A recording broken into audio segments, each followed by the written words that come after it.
معنی نخی دا دی چی قتلونه بزیتیگی برنا حق دا مسلمانانو ویلی تو یول معصوم خلق وجل پاک خلق وجل بڑاگان وجل زاڑو زوانان وجل داو بخلقو کی زیتیگی حتی لا یدری القاتل فیما قتل قاتل تا بحث پتا نلگی جی بچکی وجلیشم وللمقتول فیما قتل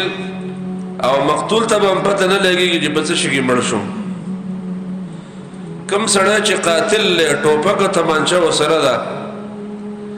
او سړی یې مړ کړ هغه ته به دا اندازه نه چې ولې مې مړ کړ که څوک تپوس کوي چې ولې دې مړ کړ ما ته پته نشته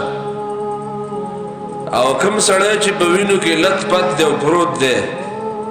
که دا ماشوم دی که بوډا دی که دا زنانه ده او که ځوان دی او نارینه دی اغا بیچاره بم دا پته نه چې ما خلق ولې وجني دا پته بوته نه دا غي خزي ته پلار ته بم دا پته نه چې زمون دا سړی ولې وجل کیږي او دا قاتل رونو عزان ته پته نه چې زمون دي سړی دا پردې سړی ولې مړک دا پته بوته نه دا زمانه چې ما ته به روان لا يدري القاتل قاتل ته بم پته نه لګي چې ولې مړ وجنه او مقتول ته بم پته نه چې ولې وجنه دا خلق دا خبره ولې راځي دا د جهل بالدین د وجه راځي چې کله انسانان د دین نه لري شو په انسانانو کې د حیوانیت صفت پیدا شوه د درندګۍ صفت پیدا شوه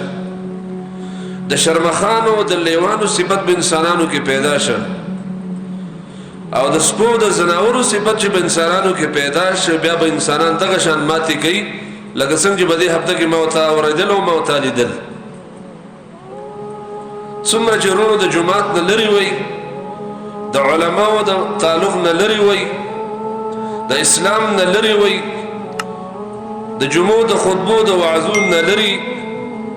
د قرآن د درس نه لري د حدیثو درس نه لري د خو خلکو د مجلسون نه لري پاتې کېدلی دومره په انسانانو کې حیوانیت سخدلی بربریت قتل و غارت دړه سخواله په مسلمان باندې رحم او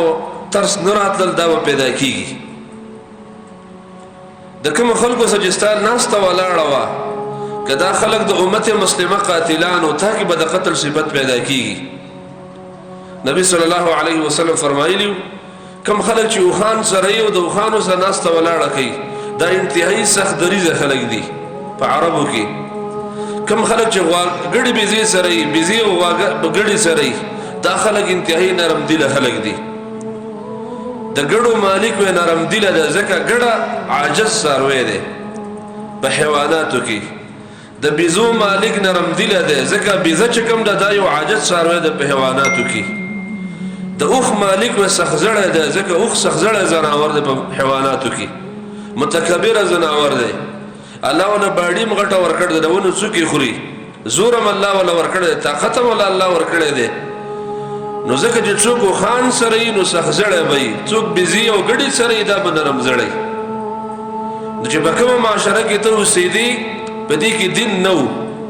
په دې معاشره کې علما نو په دې معاشره کې د جمعې خطبو کې واعظ او نصيحت په صحیح طریقه نو په دې معاشره کې مدارس نو دعوت او د تبلیغ کار پکې نو درس قرآن او درس حدیث پکې نو دا به د حیوانات او معاشره د څارو معاشره وي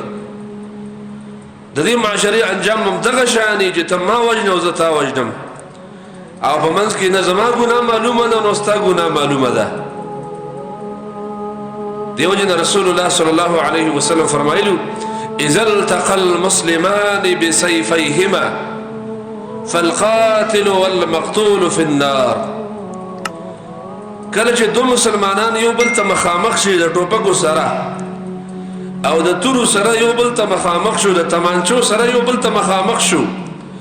فالقاتل والمقتول في النار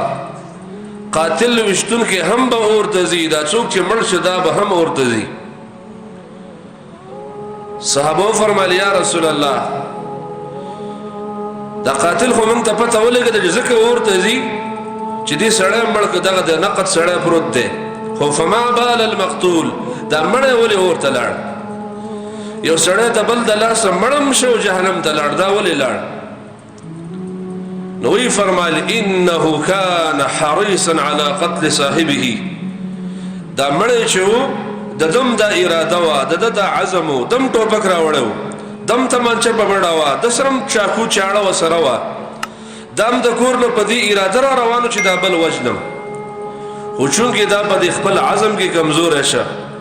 په اراده کې کمزور شه او هغه بل په د مړ د پاسه شنو هغه د قتل کو نو دا یو په دې قتل نیولې کیږي او دا بل په دې غلطه اراده نیولې کیږي ځکه د اراده غلطه ده یاد ساتي ورونو مرګ ول ځان له یو لوی جرم ده د الله په در کې خو د مرګونو ارادي کولم لوی جرم ده ارادي کول چې فلانه وجنم او د فلانه د مرګ سوچ میکړه دی او دا د مرګ نه بغیر نه سميږي او دا د ډز نه بغیر نه سميږي او دا د تور شپلې نه بغیر نه سميږي دا قسم الفاظ علم ناروا دي